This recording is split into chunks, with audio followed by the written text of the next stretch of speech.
जय हिंद, वंदे मातरम। दोस्तों, स्वागत है आपका आपके फेवरेट एजुकेशन प्लेटफॉर्म तेजस कोचिंग क्लासेस में। तो एसएससी जीडी की आपके लगातार अब क्लासेज आना स्टार्ट हो चुकी है। आज आपके प्रीवियस ईयर का पेपर रहने वाला है कि किस टाइप से आपके क्वेश्चन आ रहे हैं। अब आपके लगातार डेली क्लासेज आएगी। पहले क्वेश्चन है आपका, भारत में पहली पूर्ण जनगणना है वो कब की गई थी? पहले ये बताओ कि भारत की पहली जनगणना कब हुई? तो आप कहोगे 1872 में हुई थी पहली जनगणना। तो मैं पूछूंगा किसके शासन में हुई थी? तो आप कहोगे लॉर्ड मेयो के शासन में हुई थी। लेकिन इसने पूछा पूर्ण जनगणना, तो जो भारत की प्रथम पूर्ण जनगणना होगी, प्रथम आधिकारिक जनगणना या फिर प्रथम समकालीन जनगणना, वो हुई थी आपके 1881 में। किसके शासन में? लॉर्ड रिपिन के शासनकाल में हुई थी। तो इसका क्या हो जाएगा? 1881 एकदम सही होने वाला है। अगला क्वेश्चन है, भारत में अरेबिका कॉफी निम्नलिखित में से किस राज्य में उगाई जाती है? जो अरेबिका कॉफी है वो आपके कर्नाटक, ओडिशा, आंध्र प्रदेश, तमिलनाडु और केरल, इनमें उगाई जाती है। तो इसमें आपके एक ही ऑप्शन दे रहेगा कर्नाटक, और कर्नाटक है वो सबसे बड़ा कॉफी उत्पादक राज्य आपके, है ना? अच्छे से आपको मालूम होगा। अगला क्वेश्चन है, राजस्व प्राप्तियां डेस है क्योंकि वे सरकार पर दावा नहीं करती है। राजस्व प्राप्तियां डेस है क्योंकि वे सरकार पर दावा नहीं करती है। बताओ क्या होगा इसका? बिल्कुल गैर प्रतिदेश का एकदम सही होने वाला है।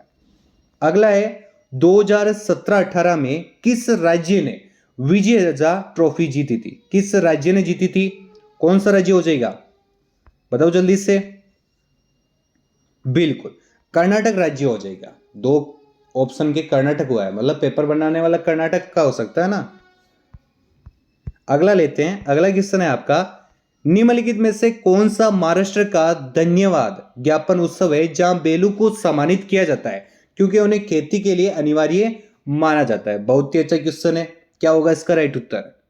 बिल्कुल पोला महोत्सव हो जाएगा। कहां मनाया जाता है? यह मनाया जाता है आपके महाराष्ट्र और छत्तीसगढ़ में मनाया जाता है। कब मनाया जाता है? जो सावन होता है ना, सावन, सावन की अमावस्या के दिन इसको मनाया जाता है। अगला है, 1958 में डोवर से केलिस तक इंग्लिश चैनल को पार करने वाले पहले भारतीय कौन थे?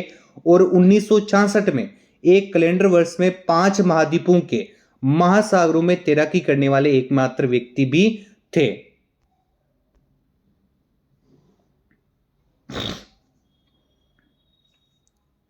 इसका देखो, क्वेश्चन है ना, क्वेश्चन से आपके दो क्वेश्चन बन रहे हैं, तो क्वेश्चन भी इंपॉर्टेंट है, क्वेश्चन को भी अच्छे से दिमाग में फिट कर लेना। दो क्या चार हो रहे हैं ना, सन भी देखें तो चार हो रहे हैं इसके। बताओ कौन थे? तो आप कहोगे मीट सेन थे, तो मैं कहूंगा बिल्कुल सही है आपका। इंग्लिश चैनल पार करने वाली प्रथम महिला कौन थी, ये भी बताओ साथ में। तो आप कहोगे आरती शाह। कौन थी प्रथम महिला? प्रथम महिला थी आपके आरती शाह। अब बात कर लेते हैं आपके खसाबा जाधव की। तो खसाबा जाधव है, ये भारतीय पहलवान थे। ये संयुक्त भारत के प्रथम एथलीट थे जिन्हें फिनलैंड में कांस्य पदक जीता था। तो ये भी चीज इंपॉर्टेंट है। और आपके रामनाथम कृष्णम की बात करें तो विंबलडन में लड़कों का एकल खिताब जीतने वाले पहले एशियाई खिलाड़ी थे ये आपके। अगले क्वेश्चन की तरफ बढ़ते हैं। अगला है आपका, निम्नलिखित में से कौन सा 7वीं पंचवर्षीय योजना का मुख्य उद्देश्य था? पहले बताओ 5वीं का क्या उद्देश्य था? 5वीं पंचवर्षीय योजना का उद्देश्य बताओ। तो आप कहोगे गरीबी को हटाना और आत्मनिर्भर बढ़ना, ये उद्देश्य था। तो छठी का बताओ, छठी का क्या था? तो छठी का था गरीबी उन्मूलन और उच्च आर्थिक विकास कराना। साथी का बताओ क्या होगा? तो साथी का रोजगार में अवसर बढ़ाने और उत्पादकता बढ़ाने के लिए। क्या हो जाएगा? रोजगार में अवसर बढ़ाने और उत्पादकता बढ़ाने के लिए और खाद्यान्न के उत्पादन में वृद्धि करने के लिए। बिल्कुल ये दे रखा आपके ए ऑप्शन में। तो क्या हो जाएगा? ए ऑप्शन इसका एकदम सही होने वाला है। भारत के राष्ट्रपति का चुनाव किसके द्वारा किया जाता है? राष्ट्रपति का चुनाव सबको मालूम है अच्छे से। अनुच्छेद देखो 52 है, उसमें कहा गया है कि भारत का एक राष्ट्रपति होगा। अनुच्छेद 53 है, उसमें कहा गया है कि राष्ट्रपति संघ की कार्यकारिणी का प्रमुख होगा। अनुच्छेद 58 है, उसमें राष्ट्रपति की योग्यताओं के बारे में बताया गया है। अनुच्छेद 61 है, उसमें महाभियोग से राष्ट्रपति को हटाना, यह चीज लिखी गई है। इसमें पूछा भारत के राष्ट्रपति का चुनाव किसके द्वारा किया जाता है? तो आप कहोगे संसद के दोनों सदनों और राज्य विधानसभाओं के निर्वाचित सदस्यों के द्वारा राष्ट्रपति का चुनाव किया जाता है। और ये आपकी क्या होता है, गुप्त मतदान की तरह होता है, ये एक चीज है। अगला है मोस और मार्केसिया निम्नलिखित में से किसके अंतर्गत आते हैं? किसके अंतर्गत आते हैं? बिल्कुल, किसके? ब्रायोफाइट्स के अंतर्गत आते हैं। अगला है कौन सी अक्षांश रेखा देश की जलवायु को प्रभावित करते हुए भारत के मध्य से होकर गुजरती है? कौन सी है? कर्क रेखा है। कौन से देश से, कौन से राज्य से गुजरती है, ये आपको अच्छे से डिटेल से पता होगा, बहुत टाइम से पढ़ रहे हो आप, है ना। अगला लेते हैं, अगस्त 2022 में उत्तराखंड सरकार के राज्य ब्रांड एम्बेसडर के रूप में किसे नियुक्त किया गया था? किसे नियुक्त किया गया था? ऋषभ पंत को। किन्हें? ऋषभ पंत को।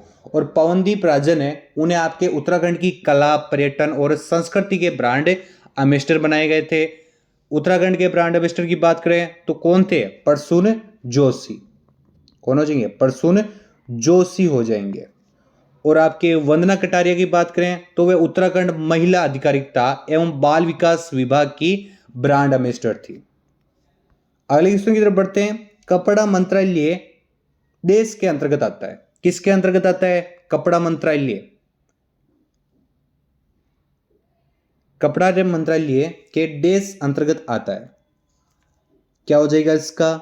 बिल्कुल, समर्थ योजना। क्या हो जाएगा? समर्थ योजना अंतर्गत आता है। 2017 में स्टार्ट हुई थी। कब हुई थी? 2017 में स्टार्ट हुई थी।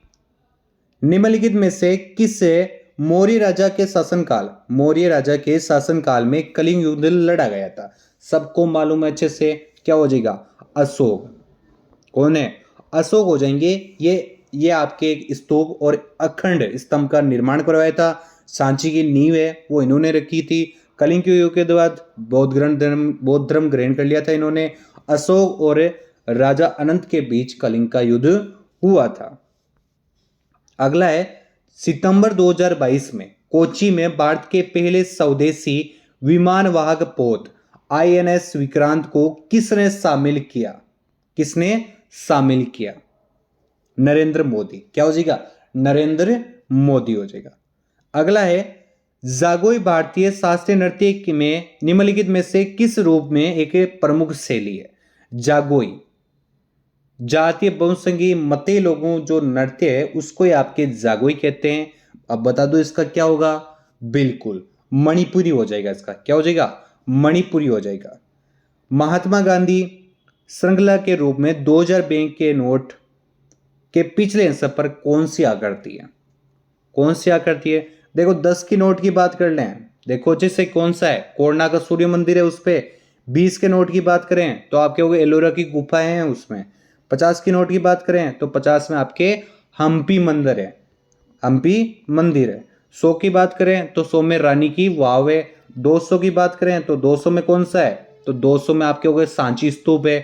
500 सबको मालूम होगा, बहुत देखा होगा आपने ना, लाल किला। अब क्या होगा? 2000 नोट तो सर अभी देख ही नहीं रहे हैं, अभी देख के बता देता। नहीं तो मंगलयान है उस पर। कौन सा? मंगलयान है, गुलाबी नोट।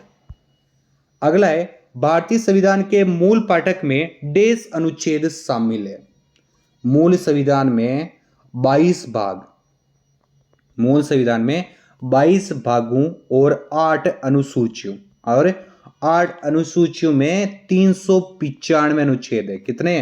395 अनुच्छेद है। तो क्या हो जाएगा? ए ऑप्शन आपका एकदम राइट होने वाला है। जीवाश्म ईंधन के जलन से होने वाले प्रदूषण को कम करने के तरीके की पहचान करनी है आपको। तो पहचान करो, ऑप्शन देखो अच्छे से, तभी पहचान होगी। बिल्कुल, दहन प्रक्रिया की दक्षता में वृद्धि कर। अगला है आपका तपन कुमार पटनायक ने किस नृत्य शैली में संगीत नाटक अकादमी पुरस्कार जीता था? तपन कुमार पटनायक। छऊ। क्या? छऊ। कब मिला था? तो आपके हो गए 2010 में मिला था। काफी बच्चे ये भी कहेंगे सर मेरे को तो नहीं मालूम कब मिला था। तो बच्चे 2010 में मिला था। अगले क्वेश्चन की तरफ बढ़ते हैं। आपातकाल के दौरान किन मौलिक अधिकारों को निलंबित नहीं किया जा सकता? बहुत ही अच्छा क्वेश्चन है। आपातकाल लगता है ना, आपातकाल जब युद्ध होता है तब लगेगा आपातकाल, है ना। तो आपातकाल के दौरान किन मौलिक अधिकारों को निलंबित नहीं किया जा सकता? तो अनुच्छेद 20 और 21 हो जाएगा। कौन सा हो जाएगा? अनुच्छेद 20 और 21। साथ में दो तीन चीज कवर करते चलो। जो अनुच्छेद 352 है उसमें क्या लिखा हुआ है? उसमें ये लिखा है राष्ट्रपति आपातकाल, राष्ट्रीय आपातकाल हो जाएगा। अनुच्छेद 356 में क्या है? अनुच्छेद 356 में राष्ट्रपति शासन, तो राष्ट्रपति शासन आपातकाल में लगता है। अनुच्छेद 360 उसमें है वित्तीय आपातकाल। इसमें क्या है? आपात के दौरान किन मौलिक अधिकारों को निलंबित नहीं किया जा सकता? तो अनुच्छेद 20-21। तो अनुच्छेद 20 में अपराधों के लिए दो स्थिति के संबंध में संरक्षण या बचाव, है ना। अनुच्छेद 21 है उसमें प्राण और देह स्वतंत्रता का संरक्षण, तो इनका बिल्कुल भी निलंबित नहीं किया जा सकता। ये आपके प्रीवियस ईयर का क्वेश्चन था। क्लास अच्छी लगी हो तो जरूर लाइक करना। मिलते हैं आपको अगली क्लास में। जय हिंद, वंदे मातरम।